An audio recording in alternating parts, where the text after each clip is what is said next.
Hivi sasa nimpe nafasi mwenyekiti wa TAHAFE kuja kuzungumzia TAHAFE, kazi zake na yale mafanikio na changamoto na nini ambacho tunakiona kwa mbele kwamba tunataka kukifanya na kukitekeleza. Karibu mwenyekiti. Mheshimiwa viongozi wa serikali, waheshimiwa mashehe mbalimbali mliohudhuria katika kongamano hili,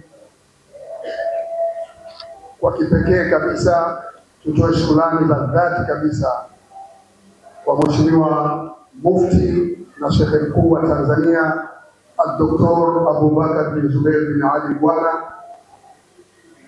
kwa maelekezo yake na miongozo yake ambayo imetufikisha leo hii kwa msimu wa pili kuingia katika kongamano letu hili adhimu na kuweza kutangaza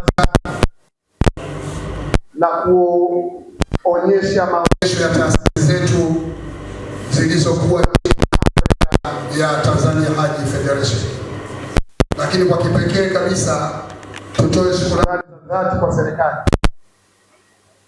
haswa Wizara ya Mambo ya Nchi za Nje, kwa mkurugenzi wetu ambaye ametoka hivi punde tu kutupa salamu za serikali na miongozo mingine.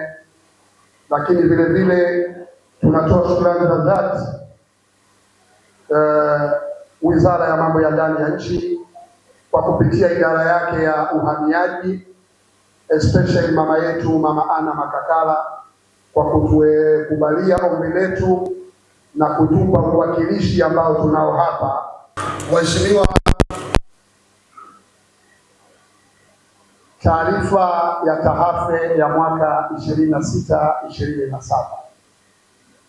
Kwa kipekee kabisa nitoe shukrani za dhati kwa uongozi mzima wa Tanzania Haji Federation, uongozi ambao umesimama kidete toka kuasisiwa na kurejeshwa tena umoja huu wa taasisi za hija za Tanzania bara, yani Tanzania Haji Federation, katika kutatua na kusimamia taasisi zetu za hija, kuendelea kuwapeleka na kuwasimamia mahujaji, yani wageni wa Allah katika viwanja vitukufu vya Maka na Madina.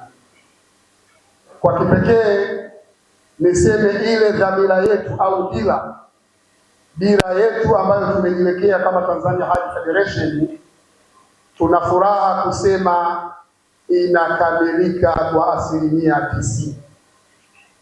Tuseme alhamdulillah. Tulizungumza mwaka uliopita kwamba malengo makuu ya Tanzania Haji Federation ni kusimamia taasisi zetu za hija za Tanzania bara katika kupokea maelekezo yanayotoka serikalini, lakini chini ya Biitha ya Jamhuri ya Muungano wa Tanzania na vile vile Biitha yetu ya Tanzania bara. Tunapozungumza kupongeza TAHAFE, tusichelee kuipongeza Tanzania Haji Mission, kwani wao wamekuwa nasi bega kwa bega katika kuhakikisha tunawatendea yaliyo mazuri wale ambao wametia nia ya kwenda kutekeleza ibada adhimu ya hija.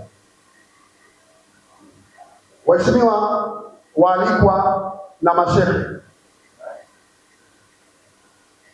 tunapozungumza mafanikio tunazungumza kwa 90% kwamba Tanzania Haji Federation imekwenda kuondoa wimbi la mahujaji kutapeliwa.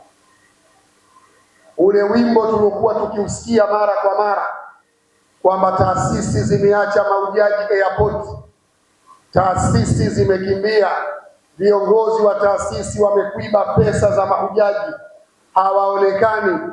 Ninyi wenyewe mtakuwa mashahidi. Sasa huu ni mwaka wa 4 mtawalia wimbo huo umekwenda kuondoka. Ni kikubwa zaidi kuombeana dua na kushauriana na kunasihiana ili tusiweze kurudi kule tulipotoka.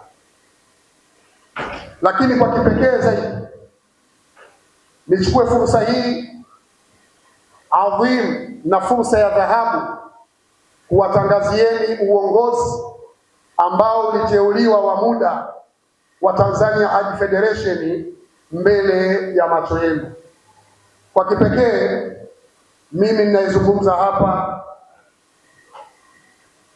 Alhaji Haidar Kabwili, ndiyo mwenyekiti wa taasisi yetu hii au shirikisho letu hili la Tanzania Hajj Federation. Lakini sambamba na mimi naye makamu mwenyekiti wangu, na kuomba Sheikh Abbas Bantulaki usimame na unyooshe mkono wako ili Waislamu wakuone. Huyu ndio makamu mwenyekiti wa Tanzania Hajj Federation. Lakini kwa kipekee nimtambulishe Secretary General wa Tanzania Hajj Federation, Hajati Ukhti Mayasa Sadala. Hapo ulipo simama, unyoshe mkono, Waislamu wakuone.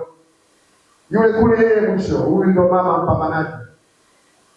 Lakini kwa kipekee tena napenda nimtambue muhasibu mkuu au naibu katibu mkuu wa Tanzania Hajj Federation, Sheikh Muhammad Kibabu, ambaye ni MC wetu hapa toka asubuhi tunaye. Huyu ndiyo naibu katibu mkuu wa shirikisho la hija Tanzania bara, yani Tanzania Hajj Federation. Lakini kwa kipekee zaidi nimtambulishe muhasibu wetu Sheikh Ahmad Sharif. Uko wapi? Yuko nje huko. Lakini Sheikh Ahmad Sharifu, kwa wale wasiomjua, ndio mtendaji mkuu wa taasisi ya Al Travel. Yeye ndiyo muhasibu wetu wa Tanzania Hajj Federation. Lakini kwa kipekee tunao wajumbe wanaounda ile Central Committee ya Tanzania Hajj Federation. Kwa kipekee nimsimamishe Sheikh Muhammad Al-Akhi. Huyu ni mkurugenzi wa taasisi ya Masjid Hajj Foundation. Lakini kwa kipekee tena nimsimamishe viongozi wanaounda mujitamaa huu mmoja wa taasisi za hija. Kwanza kwa kipekee nitambue uwepo wa kiongozi wa taasisi ya Ajwa Haji ya Umra,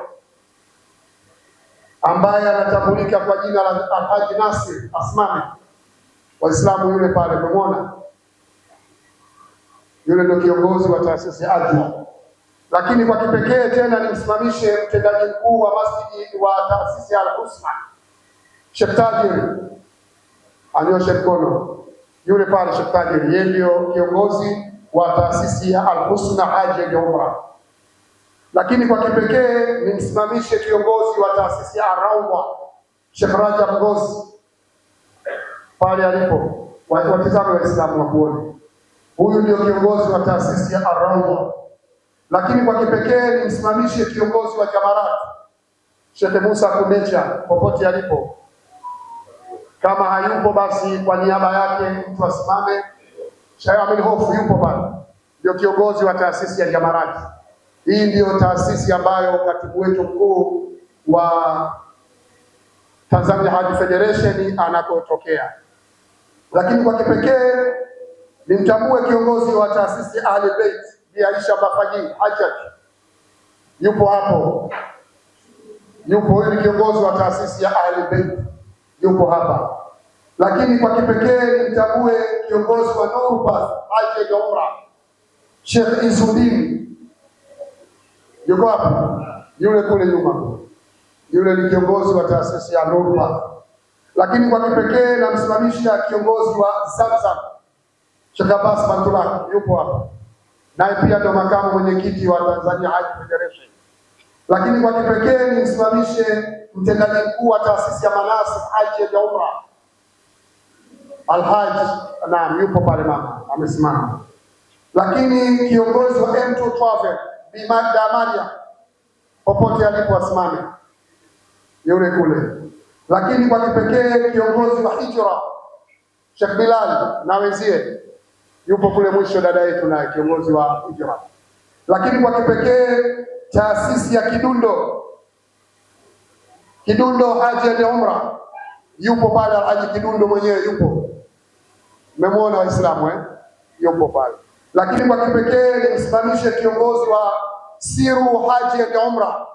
Hii zamani ilikuwa ikitambulika kwa jina la Musafir, imehama tu kutoka kwenye Kiswahili imekwenda kwenye Kiarabu, kile Siru Musafiri ndio wale.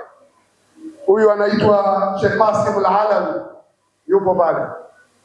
Lakini kwa kipekee nimsimamishe kiongozi wa Peace Travel kama yupo hapa, mwakilishi wa Peace Travel and Umra. Lakini kwa kipekee kiongozi wa Ahli Dawa Imam Seif kama yupo. Asante Waislamu, mmeniona, huyu ndio kiongozi wa Ahli Dawa. Lakini Haji Trust Sheikh Omar au kiongozi wote wa Haji Trust, huyo ndio kiongozi wa taasisi ya Haji Trust. Lakini kwa kipekee kabisa tumsimamishe kiongozi wa Nogo Haji and Umra kama yupo, yule kule umemwona Lakini mwisho tusimamishe kwa kipekee kiongozi wa BAKWATA Haji and Umra, idara ya hija ya BAKWATA, naibu mkurugenzi Sheikh Omar Msenga yupo pale. Mmemwona Waislamu Haya, baada ya utambulisho huo, ningewaomba wale viongozi wote tuliowataja kwa dharura waje mbele mara moja. Wale viongozi wa taasisi hizi zinazounda Umoja wa Tanzania Hajj Federation. Tanzania Hajj Federation ina members 19 ambao members hawa wamepitishwa na Tanzania Hajj Mission, yani visa yetu ya Tanzania bara ikiongozwa na mwenyekiti wetu wa visa Sheikh Musa Hemed bin Juma pamoja na mwenzie Sheikh Tahir Sharifai Al-Busari. Hawa kwa kipekee ndio wamezipitisha taasisi hizi kwa upande wa bara, ambazo zitashughulika kusimamia na kuratibu shughuli kwa upande wa Tanzania bara. Sogeni. Hatutopokea malalamiko ya taasisi au hujaji kwamba ametapeliwa pesa nje ya taasisi hizi. Hawa watakuwa wameibiana wenyewe, na sisi kama Tanzania Hajj Federation hatutokuwa sehemu ya hilo tatizo.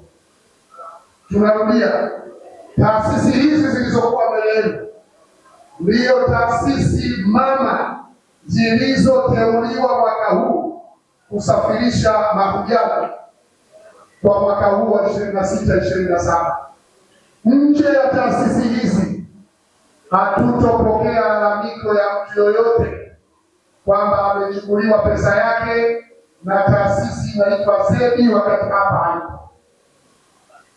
Jina letu Waislamu, kuanzia sasa tutambue hizi taasisi ndiyo taasisi pekee kwa upande wa Tanzania bara zitakazosimamia na kuratibu shughuli za hija kwa mwaka huu wa 26-27. Baada ya kusema hayo, tuwaombe viongozi wa taasisi kwa heshima na kwa usumbufu huu mkapumzike.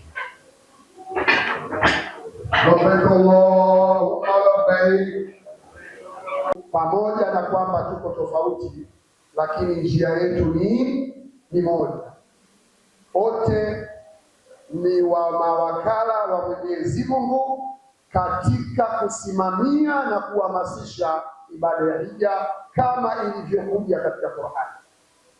Sisi lengo letu ni kuiendeleza hiyo wito ambao tumepewa. Lakini la pili, kwa mwaka huu tuko tofauti kidogo.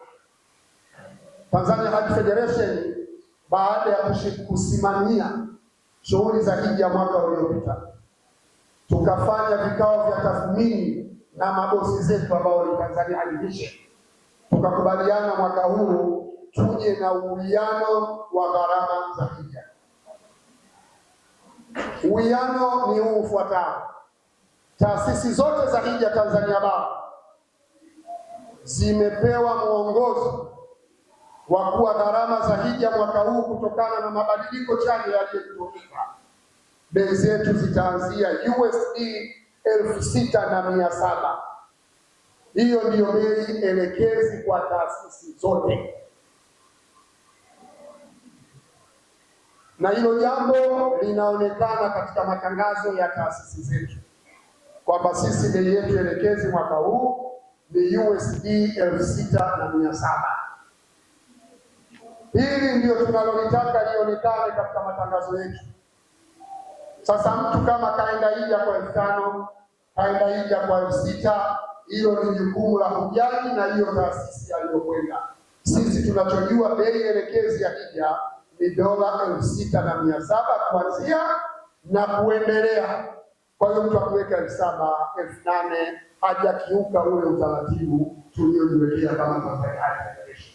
Lakini atakayeweka 6,200, 6,100 atakuwa amekiuka utaratibu tuliojiwekea kama Tanzania Hajj Federation.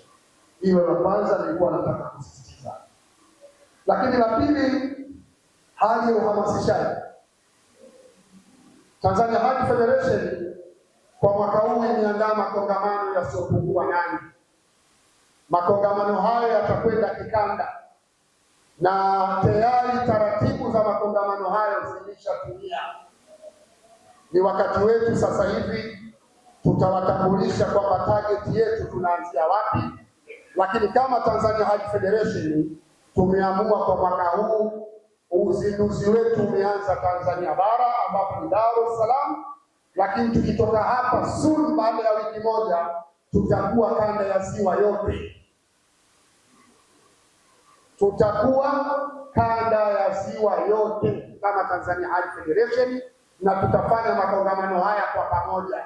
Lengo ni kuhamasisha, na baada ya kuhamasisha utaratibu wetu unakuwa kama hivyo, tunakuwa tuna maonyesho tayari kwa mahujaji kutembelea mabanda mbalimbali ya taasisi na kuona lipi ambalo yeye limempendeza linaloweza kwenda kumsaidia kwenda kutekeleza nguzo yake ya 5.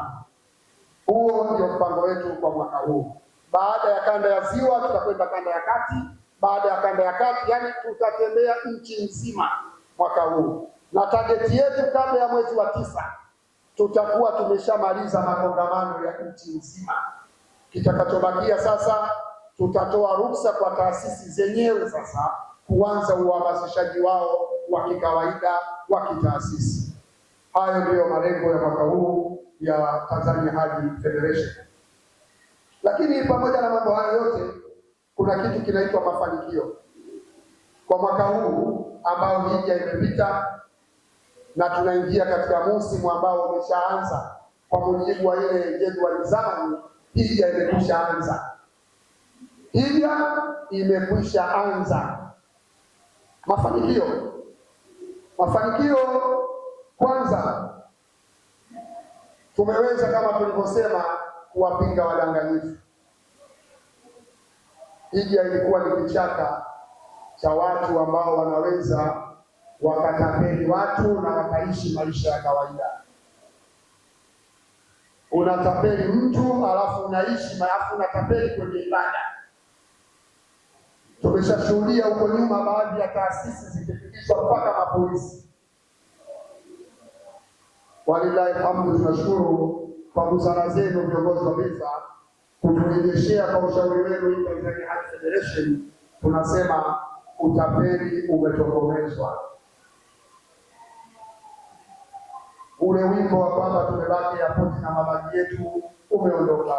Tusemeni kwa pamoja alhamdulillah.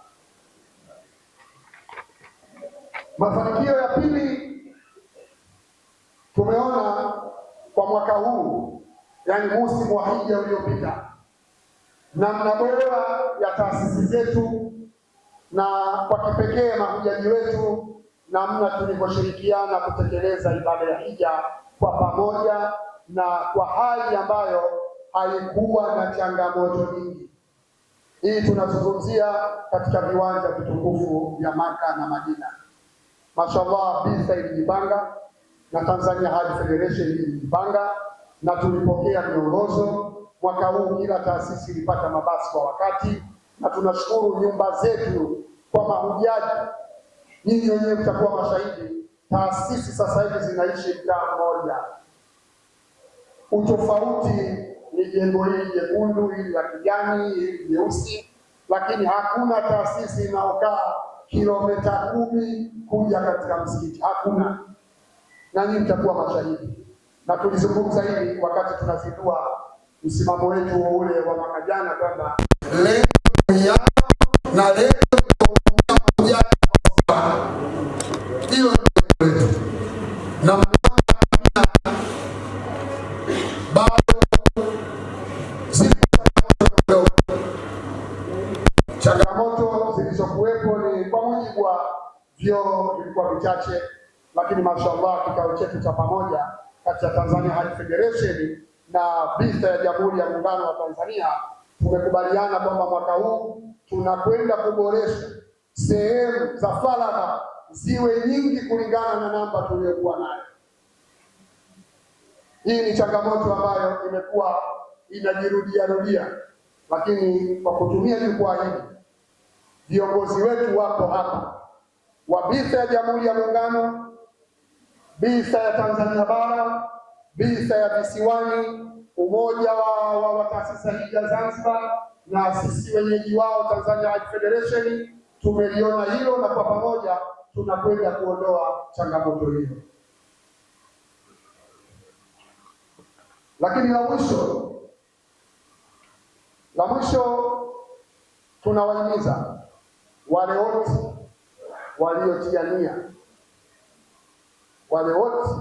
waliotia nia ya kutekeleza ibada ya hija kwa mwaka huu 26-27 wakati ndio huu.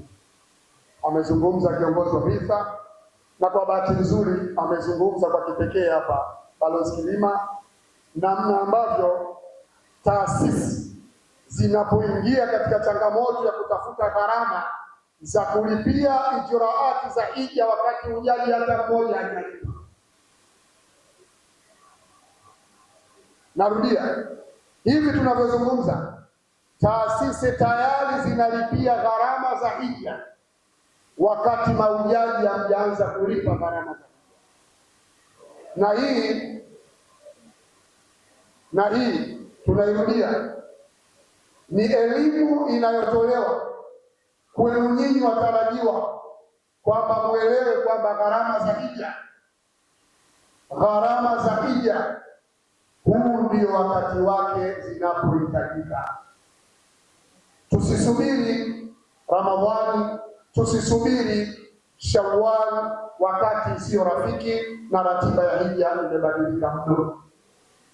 Tunawaomba wale wote waliotia nia ya kwenda kutekeleza ibada ya hija kwa mwaka huu, wakati ni huu, wala asisubiri mtu baadaye. Lipa kidogo kidogo hadi inapofika deadline na wewe uwe umemaliza, kwa sababu ipo jambo moja muhimu sana kulizungumza. Imekuwa ni rahisi kwa hujaji kudai gharama za hija pale anapohisi kwamba hawezi kutekeleza ibada ya hija, lakini kwa mafundisho haya ya leo hujaji atambue kwamba unapolipa gharama ya hija haikai benki. Unapolipa gharama ya hija automatically ishatumika. Kwa hiyo wewe unaidai gharama ya hija, unadai ugomvi na ugorofi na malalamiko, kwa kuwa iko kitu kinachoitwa gharama ya hija hakipo tena kwenye taasisi ya hija, kisha kwenda kwenye mamlaka zinazohusika. Kwa hiyo unapotoa maamuzi ya hija, hakikisha umefikiri vizuri. Usikurupuke kutoa maamuzi ya hija alafu baada ya mwezi unarudi unasema mwanangu, ilikuwa ndo ada ya shule, mimi naona sasa hivi muhimu kulipa ada ya shule, hija nitaenda baadaye, nirudishiwe zile gharama. Ziko wapi hizo gharama?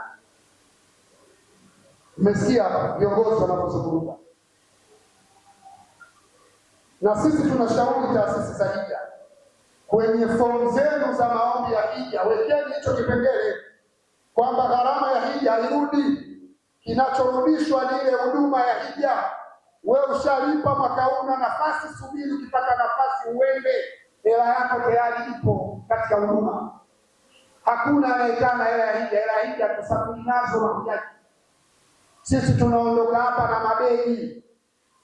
gharama zote zishalipwa sasa hivi, wakati nia mjatoa hela. Hili ni jambo ambalo tunakumbushana mahujaji walielewe, kwa sababu tumepokea kesi hizo nyingi. Mtu wiki moja kabla ya hija anasema amekansel safari, arudishie hela. Hela inatoka wapi kama sio ugomvi? Wewe ushawekwa katika orodha ya watu wanaosafiri, watu washakulipia nyumba, washakulipia huduma mbalimbali, washakulipia mahema, washakulipia afya, washakulipia sijui kila kitu. Unapoenda kuiomba hiyo hela ya hija, tafakari vizuri, otherwise utakuwa unajivua katika huo Uislamu. Tafakari. Kwa hiyo niwaombe mahujaji watarajiwa wakati ndio huu.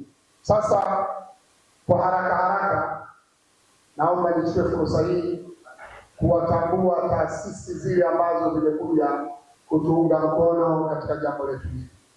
Kwa kipekee kabisa nichukue fursa hii kuikaribisha kiongozi wa wakfu na mali ya amana aje kutoa salamu japo kwa dakika moja, na baada ya hapo kiongozi wa utahiza aje naye ajiandae kwa ajili ya kuja kutoa salamu ya dakika moja, na baada ya utahiza kiongozi wa BIFTA vile vile ya Zanzibar naye atakuja kutoa salamu japo kwa dakika moja, halafu na wengine wataendelea kutukaribisha. Assalamu alaykum warahmatullahi wabarakatuh. Alhamdulillah wassalatu wassalamu ala rasulillah sallallahu alaihi wasallam wa ba'd. Kama nilivyotakiwa nijitambulishe, kwa jina naitwa Sheikh Hassan Rashid Muhammad, ambaye ni mratibu wa masuala ya hija kwa upande wa kamisheni ya Amana Zanzibar.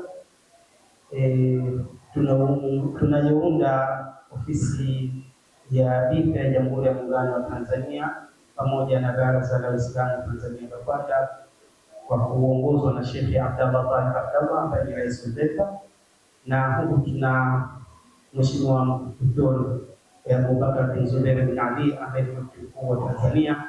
Tunayounda Hajj Mission kwa lengo la kuboresha muungano wetu, lakini kuwahudumia mahujaji wa Jamhuri ya Muungano wa Tanzania. Shukrani. Na kuomba kiongozi wa utaiza dakika moja. Salamu. Tuna jambo zuri hapa leo. Tuna wageni wetu kutoka idara ya uhamiaji. Idara ya uhamiaji ndiyo mkono wetu wa kulia katika kutekeleza amali ya haji. Bila idara ya uhamiaji hatuna hija. Kwa hiyo tunaomba kiharaka. Assalamu alaykum wa rahmatullahi wa barakatuh. Alhamdulillah rabbil alamin, wassalatu wassalamu ala ashrafil mursalin wa ala alihi wa sahbihi wa ba'd.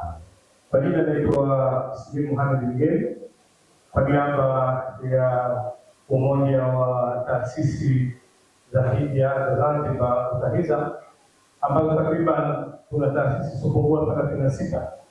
Kwa niaba yao nimekuwa kama mwakilishi kuja kushirikiana na wenzetu wa Tanzania Hajj Federation katika kongamano hili. Inshallah tunatarajia kuwepo katika makongamano mengine aliokuwa amewakilisha mwenyekiti wa TAHAFE kwa pamoja katika kutekeleza gurudumu na hii kazi ambayo warithi wa Nabii Ibrahim alayhi salatu wassalam. Wassalamu alaykum wa rahmatullahi wa barakatuh. Wa alaykum salaam wa rahmatullahi wa barakatuh. Shukari Adam, tunakuomba. Hawa ndio mapatina wetu kwa upande wa Zanzibar tunaoshirikiana nao katika gurudumu hili. Karibu Shukari Adam. Assalamu alaykum wa rahmatullahi wa barakatuh. Bismillahir rahmanir rahim. Alhamdulillahi rabbil alamin wa salatu wassalamu ala rasulillahi Muhammad sallallahu alaihi wasallam wa ba'd. Mimi nitagusia baadhi ya mambo ambayo Sheikh Tahir labda yalipita kwa njia moja ama nyingine. Katika maelekezo yaliyokuja ya swali la afya ni jambo muhimu sana. Mahujaji wanatakiwa kuangaliwa afya zao. Bahati nzuri ipo timu madaktari upande zote mbili wanakaa pamoja na wanatoa fomu maalumu ya mwongozo hujaji anatakiwa kufanyiwa kipimo gani na kipimo gani. Lakini pia kuna baadhi ya mahujaji, Wizara ya Hija na Umra Saudi Arabia imewazuilia kwenda kutekeleza ibada ya hija. Nitajaja baadhi ya wenye maradhi hayo. Miongoni mwa mtu ambaye ameshapata stroke, huyu kwa sasa hivi hana nafasi ya kutekeleza ibada ya hija. Mtu mwenye maradhi ya kansa, mtu ambaye ana matatizo ya moyo, hao wote hawatopata nafasi ya kutekeleza ibada ya hija. Halikadhalika mtu ambaye ana matatizo ya figo anafanyiwa dialysis. Hiyo tunatakiwa kuyajua na watu waelewe na wala wasilazimishe, kwa sababu tatizo la kulazimisha katika swali hili hapa Tanzania, juzi tumepokea barua, tumekatwa pesa riyali 1,926, karibu dola 29,000. Sababu kitu gani? Hawa walipata matibabu kule, na katika watu hawa ukiacha mmoja wao hao kidogo, lakini hao wengine wote wamehakikisha kuwa kumbe walikuwa na matatizo ya moyo tangu hapa mwanzo, kwa maana tulifanya udanganyifu. Sasa hili jamani, viongozi wa hija tulisimamie na tuhakikishe mahujaji wetu wote wanafanya vipimo vilivyowekwa ili kubaini matatizo yao mapema. Anayeruhusiwa kwenda kutekeleza ibada ya hija kwa mujibu wa sheria zao zilizowekwa atakwenda, na ilikuwa haruhusiki, mashehe wapo watatupa utaratibu mwingine kama wakuhijiwa au vinginevyo. Nafikiria hilo ni swali la muhimu sana. Ama kuna swali lingine, tumepata mwongozo kutoka Wizara ya Hija, kadhalika SPC wetu, service provider, taasisi yoyote itakayochukua hoteli zaidi ya kilomita 1.2, naomba tusikilizane vizuri, taasisi yoyote itakayochukua hoteli kwa upande wa Maka zaidi ya kilomita 1.2, taasisi hii wakati tunafunga mikataba ya nyumba automatic itadai mkataba wa usafiri. Hatujajua mkataba wa usafiri, kwa maana basi hilo litakuwa jepwe mara ngapi kwa siku na gharama zake hatujajua, lakini hilo tulielewe. Nafikiria mimi nifikie hapo. Taasisi jamani, Tanzania zipo nyingi. Upande wa Tahafe kama alivyosema wenyewe wapo taasisi 19, lakini upande wa Zanzibar, upande wa Utahiza kuna taasisi 36. Tunaendelea na mchakato kama ulivyoelezwa. Sasa hivi tuko katika huduma za kulipia mahema na tunatakiwa tukamilishe kwa wakati. Baada hayo naomba nikushukuruni sana, asante. Asante, jazakallahu khairan, shukrani Adam. Naam, baada ya kupata maelezo ya viongozi na wageni wenzetu tuliowaalika leo katika kongamano hili, kwa kipekee ni waombe mahujaji, tunapokuwa tunajiandaa kwenda kutekeleza amali ya haji, kitu cha kwanza mwanadamu yule ambaye anataka kwenda kutekeleza ibada ya hija ni kuwa na hati ya kusafiria. Kwa kipekee nichukue fursa hii kwanza kwa kipekee kumshukuru mama yetu Kamishna Anna Makakala kwa moyo wake na kazi yake. Kwa takriban sasa miaka 4, kasi ya upatikanaji wa passport kwa mahujaji tunamshukuru unakwenda vizuri, na tutakuwa ni watu ambao hatuna fadhila kama tusipomshukuru yeye na kushukuru Wizara ya Mambo ya Ndani kwa kazi kubwa ambayo wanaifanya kwetu sisi.